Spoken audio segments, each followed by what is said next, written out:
Hello, welcome back to West Coast XC in our latest episode, episode 13 for those scoring at home. For those watching this on YouTube, if you wouldn't mind pressing the subscribe button, that would be so helpful. If you're listening on Apple Podcast or if you're listening on Spotify, if you could follow us, that would be fantastic. We've gained some followers since we started doing this in late November. It's super encouraging and we appreciate all the support. Today's episode, we're going to be talking with Robyn McGillis of Wildwood Running.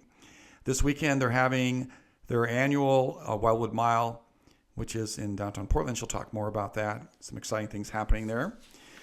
Before we talk to Robyn, I want to kind of go over some highlights from this weekend. There was a lot going on this weekend in distance running.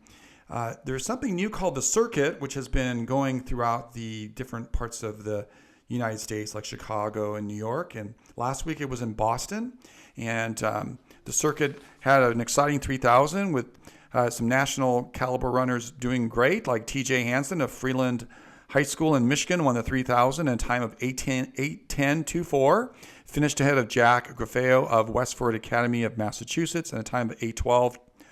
And then in the women's race, Keegan Edwards of Mountain Vista and Zariel Makia of William Floyd ran really close. 9:31 for Keegan to win, 9:31.69, and Zariel ran 9:31.73. That places them 5th and 6th on the 2025 indoor season. Super great times. The Circuit will have one more race, which will be in Philadelphia at the University of Pennsylvania this weekend. That Circuit race that I just talked about was in Boston. It was at the New Balance indoor facility, but Boston also has Boston University indoor facility that is used by a lot of college meets because of their fast track, and it was very fast for some of our athletes from the Pacific Northwest. That includes Owen Powell of Mercer Island. So Owen last week at the Husky Classic broke the 4-minute barrier for the first time. He ran 3:57. He was the first Washington high school athlete to ever break 4 minutes, and then he did it again last week. This time he ran 3:56.66, which now is the new indoor high school mile record. He ran about a second faster than what Hobbs Kessler ran a few years ago when Hobbs Kessler was in high school. Don't feel bad for Hobbs Kessler. We'll talk about him in a second. He had a very nice weekend himself. And so now Owen owns the high school record for indoor meets, indoor seasons. And then last week we had Keenan Gray from Dystat, and we were like just going crazy over the Crater High School in Southern Oregon. You have Josiah Tossenson and Tavon Kitchen, who broke 8 minutes in the 3,000. They're only the second high school athletes from the same school to do that. What makes them more unique is it happened in the same race last week and in the same year, of course. Well, they repeated that in the same heat. They both broke 4 minutes. So that's never been done before. Two high school kids in from the same school. Josiah ran a very fast time of 3:57 and 3:57.41, and Tavon Kitchen ran 3:59.61. Two Crater athletes under 4. Pretty incredible. So that's in Boston. Now we'll fly over to Idaho at Pocatello, Idaho, where the Idaho State University is, at the Simplot Games. And Jane Hedegren of Timpview, Utah, ran an incredible 3,200 at 9:37.50. It's, if you convert it to the 2 mile, that's the second fastest 2 mile in the history of high school running, outdoors or indoors. And you should also know that Jane ran at Pocatello, that is 4,500 feet above sea level. So she's battling the altitude. And they also run on these old-fashioned boards that you don't really see anymore on indoor tracks. And now indoor tracks like at Boston or New Balance are in these like synthetic tracks that are a little bit faster. So she ran on these old-fashioned boards, which is pretty darn cool. So congratulations to Jane. Last week when I was talking with Keenan, we were talking about the distance medley and how fast they were at the Husky Classic. Well, there's about, we're running close to having the deadline for the NCAA indoor qualifying standards. This weekend will be the last weekend in which they can qualify. So teams are trying to get their distance medley times to be in the top 16. And Virginia ran 9:14.19, which is technically the NCAA record for the men's DMR.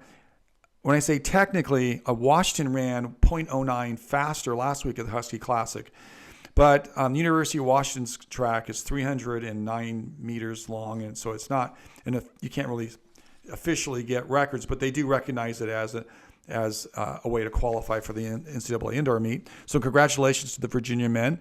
Oregon women ran 10:42.05 in Boston, where Josiah and Owen and Tavon ran 9:42.05 to set also an NCAA record, but also like Virginia, last week BYU ran faster. So did Stanford, NAU, and Washington. But again, that track's oversized, so it's not recognized as an official NCAA record.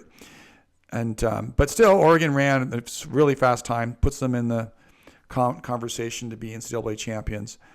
And there were so many fantastically fast times last week that it really has changed the top 16 in the DMR. And it may change again this weekend. There's a lot of conference championships this weekend.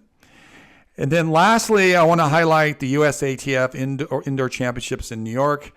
Nikki Hiltz and Hobbs Kessler won both the 1,500 and the 3,000. The 3,000 was run on Saturday. Hiltz ran 8:48.24 and beat Shelby Houlihan, who came back from her 4-year suspension. And then we had Hobbs Kessler running 7:38.00 and beating Dylan Jacobs by 0.02. Very close race in the 3,000. Then on Sunday, Hiltz came back and won the 1,500 in 4:05.7, beating Sinclair Johnson, who's going to be mentioned next in our podcast because Sinclair Johnson's going to be involved in the Wildwood Mile festivities this weekend. So stick around, listen for that. And then we also saw Hobbs Kessler win the 1,500 in 3:38.82, so won a double championship. Josh Hoey of the 800 broke the indoor American record, 1:43.24 to win the 800. It's the American record he set at the Millrose Games. Nia Akins won her second indoor 800-meter title in 1:59.31. And so outstanding performances by American athletes. Some of them will then go to China and run the World Championships that are happening later on March. And so just fun weekend last weekend. Just want to highlight all those. But we want to highlight what's happening this weekend in Portland, Oregon, which is the Wildwood Mile, which is races geared for women of all abilities. And Robyn McGillis is going to be coming on next to talk more about it and give us some highlights of what's going to be coming up this weekend. We're happy to have Robyn McGillis of Wildwood Running here today. Hi, Robyn. Hi, Ken. How are you? I'm good, thank you. Good. And this weekend is the Big Wildwood Mile. There are 2 events. First, I'm going to ask you about the second event, which is on Saturday, is the Wildwood Mile. I want to ask you the evolution of the Wildwood Mile. How long you've been doing it? How did you guys get it started? Yeah, we the first year we did it. This is our 3rd year doing the Wildwood Mile. The first year we partnered with the then head coach Lewis and Clark. We had met with him and kind of brainstormed doing a fun female-centered event that just promoted Wildwood and brought kind of a unique event to the running scene in Portland that we hadn't seen before. So we gave it a go. It was the first year, I think, at Lewis and Clark, it was about 100 runners participated, maybe just under. And then last year we doubled. We grew to 200. We moved it to Lincoln High School, which I think was a great move because 1, it was a new track, so that was fun, and 2, it's in the city, so it's a little bit more centrally located for people to get to. And then this year we're on track to get to about 300, I think, is the way the entries are looking right now. Right, and registration, we're recording this on Wednesday. It's going to close in a few hours. Yeah, it closes at 8 o'clock, but we do have so it closes at 8, but then we do have day of registration at the event starting at 3:30, which is an hour before the first event. You can arrive, and it's a little more expensive, but still pretty reasonable, $15. Goes really just to cover our costs for putting on the event. To be honest, we're to the cost of timing and other things that we're putting towards the event. So, and you have a new event which is the panel. You're having a panel on Friday night. And Yeah. can you explain that? Yeah, we thought it might be fun to do kind of a female focused event, female centered panel. We have a lot of great running history and groups here in the Portland area. So the panel is going to consist of 4 athletes, and I think it's going to be really unique because it's kind of like each of these runners are at different places in their life of their running career. So you'll get those different perspectives. So we have Sinclair Johnson, who's a current pro athlete, just earned a berth to the World Championships in the Good, 1500 yeah. for indoor, which was awesome. Mhm. Ran a great race there. And then we have 2 local elite runners, high school kids, Emma Bennett, who's heading to Georgetown in the fall, and she was the winner of our first inaugural Wildwood Mile. And then we have Ellery Lincoln, who is a sophomore at Lincoln High School and was the winner of last year's Wow. Wildwood Mile. And then we have Marie Markham, who is co-founder of Wildwood, you know, huge history of running here in Portland with going to Lincoln High School and then running at U of O, a multi-time All-American. So yeah, so I think and I'm going to moderate. Okay. And we're just going to talk to them about, their favorite things about the sport, barriers, things they've encountered as athletes and how they've overcome them, and kind of share information. We're opening it up to 40 for free, 40 people. It's filled at this point, but Okay. Runner Space is going to be filming Oh, the good. panel, so people can watch it later. And I encourage them to do so. I think it's going to be a really good conversation. That was my question. So it's sold out, Yep, sold but out. but people can watch it later on Runner Space. Yep, It's yep, at the Wyden and Kennedy building, which is yep. Yeah, yeah. So it was kind of fun. So we got connected. Actually, at the She Flies event, we got a She Flies grant last year for Wildwood for an event that we hosted. So at the She Flies event, I met Ashton Eaton, and we had some conversations. He connected us with him and his wife, Brianne Thiessen Eaton, both live in town in the Tualatin area. So Brianne ended up coming on board and helping us organize the panel. She has been really wanting to give back to the sport of track and field, and so we've been lucky enough to partner with her in the panel event this go around, and she organized the event space and helped us just with all the logistics. So it's been really great to work with her. It's a cool location. White and Kennedy, for the audience members, will know this advertising company because they do all the amazing Nike commercials. Yeah. And they also do the ESPN Sports Center, really funny commercials they do. They're really creative people, and it's a cool space that you guys are going to go to. I'm really excited for you guys. You guys are big time now with a panel. That's so great, and you can watch it. I was wondering if it was sold out, so we could watch it. So we could watch it in Runner Space later. Yep. Speaking of Runner Space, this is the first time that they're covering your Runner Space mile. I mean, Runner Space Wildwood Mile on Saturday night. Yep, they're going to be covering the entirety of the event, so people will be able to watch it live if they want. And we are going to have 2 local commentators calling the races. We're going to have Chris Bennett, and then Sarah Schwald, who so Chris Bennett, obviously big Nike guy, Nike Running, does a lot of different events. And then Sarah Schwald, who's mom of Ellery Lincoln, but also an amazing runner in her own right at University of Arkansas and for Nike and what have you. So I think those 2 calling the event, they'll really be able to bring a kind of a unique perspective and really keep the viewers involved in all the races. That'd be great. Okay, so people need to have a Runner's Space Plus account. You do need to have an account to log in to watch it. Yeah, and it's worth it because there's so many great events they have throughout the year. So you would really, it's worth the investment. I use it all the time. Me too. I use it all the time. We put on this big meet in the fall, and sometimes I don't remember, like, was that section too narrow? And they film it. They film our meet, and so I can see, like, okay, we got to widen that out next year. I would just navigate it. Yeah, you can just go anywhere and find all this really cool stuff. Yeah. Okay, so we're gonna have a race on Saturday. What do you think? 10 to 12 heats? I think 10 to 12 heats, maybe 13 at the most. Oh, and then the one fun thing, we've just decided to do kind of last minute. We're going to see how it works. We're going to do a 4x4 at the end of the Oh, meet. fun.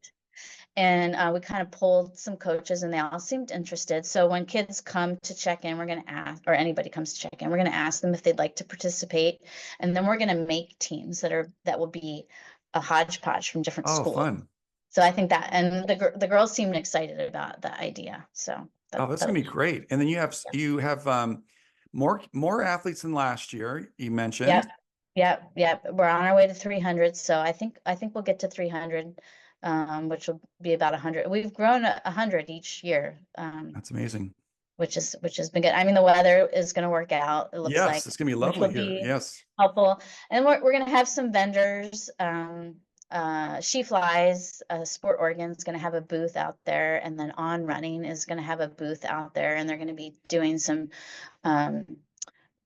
testing shoes for kids. So we're trying to have it more of like a fun atmosphere for the kids where they have different things to do in the interim. I think at the She Flies one, kids, people can make posters. So if you want to make a poster to cheer on your athlete, and we just encourage people to come out and watch. It's just a fun event, and the more the merrier. It's free, right, to come and watch? It's free to come and watch, and we had a lot of spectators last year, and I think the kids just had a really fun time.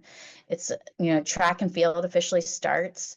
Practices start that next Monday, so I think it's kind of a good kickoff to the season. And so we're talking about an event that is, the deadline's kind of tonight. This will probably be shown on Thursday. They can still sign up late, but we could also just encourage people to do this next year. It'll be around this time next year, end of February, early March. Yep. Yeah, we do it the same time every year. So yeah. So if you're watching this and think, hey, I want to be a part of this, but I'm not going to be able to make it this year, come on out. 4th annual, and it'll be even bigger. It'll be bigger next year too. Exactly. Wow, it's gonna be fun. And you have entries from. You told me that there at our previous podcast in January that you are getting people from farther away than just Portland. Yeah, we have some Washington kids coming. We have a few from Colorado, and then a couple California. Wow. So yeah, that's really awesome. Yeah. Exciting. Yeah. Okay. It is. So I'll be there. I'll take pictures. Kids can download the photos. Runner Space will be there. You can watch it. It'll be super fun. You got great announcers. I'm looking forward to it. The weather is going to be pretty decent. We were a couple years ago. It was really cold. Remember that? It was the first year we did it. It was really cold. It didn't snow, but it was cold. Yeah, I mean that's pretty typical this time of year in Portland. So so it's a little bit balmy out here right now. It's going to be really nice. It is. It's like 60 out. I know that's short sleeve weather for us. Well, Robyn, thanks a lot for taking the time to talk with us. And we look forward to watching it either in person on Saturday night or watching it at Runner Space Live and Runner Space Plus, and also watching the panel later on when Runner Space edits that and puts it out too. Yeah, great. Thank you. Appreciate you. All right. Thanks, Robyn. Thanks, Ken. We want to thank Robyn McGillis for coming on this week on our podcast, celebrating women's running at the Wildwood Mile that's coming up this weekend. For those of you that don't live in Portland who'd like to watch it, remember you can watch on Runner Space Plus this weekend. There's also a panel on Friday, and that'll be shown a little bit later, maybe a day or two after it's over. You can watch that also, where you'll see 4 different athletes at 4 different periods of their athletic careers talking about their running experience. Should be outstanding. And so look for that. I'll be there taking pictures on Saturday. So if you are running that race and you'd like a free photo, you can download it. Or if you're just interested in seeing what it looks like at Lincoln High School, check out our photos. Thanks a lot for listening. Always remember to follow us on our audio podcast and subscribe on YouTube. And remember, West Coast is the best coast.